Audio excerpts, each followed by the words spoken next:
అందరికీ నమస్కారం అండి.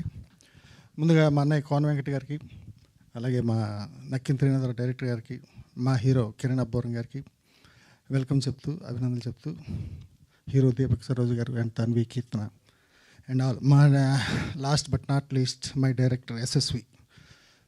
ఒక గ్రేట్ విజన్ ఉన్న డైరెక్టరు. కొంచెం లేట్ అయిందేమో అనిపిస్తుంది, చాలా అద్భుతమైన సినిమా చేశారు. ప్రతి పాటకి ఫస్ట్ అసలు స్వరం వచ్చాక మేము సాహిత్యం అందిస్తాం.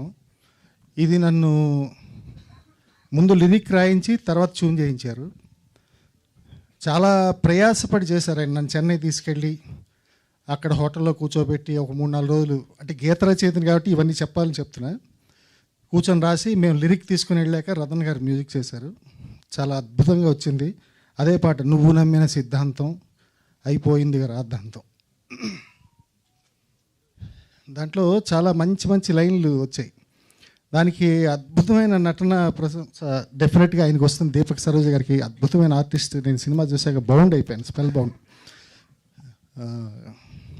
అవసరాన్ని లోకమే అడిగి తీర్చున, జ్ఞానం ఎంత నమిలినా కడుపు నిండున, నువ్వు నమ్మిన సిద్ధాంతం అయిపోయింది రాద్ధాంతం అంటూ అతని క్యారెక్టరేషన్ దాంట్లో పెట్టడానికి మ్యాక్సిమం నేను ప్రయత్నం చేశాను. ఈ సినిమా అద్భుతంగా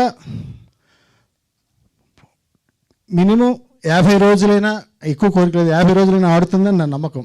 ఖచ్చితంగా ఈ సినిమా ఆడుతుంది. ఎస్ఎస్వి గారికి ఇంక భవిష్యత్తు చూడక్కర్లేదు. అలాగే మా పని గారు, ప్రొడ్యూసర్ గారు, శ్యామ్ గారు, ప్రదీప్ పూడి గారు, వీళ్ళందరికీ మంచి పేరు వస్తుందని, తద్వారా నాకు కూడా మంచి పేరు వస్తుందని ఆశిస్తూ thank you so very much.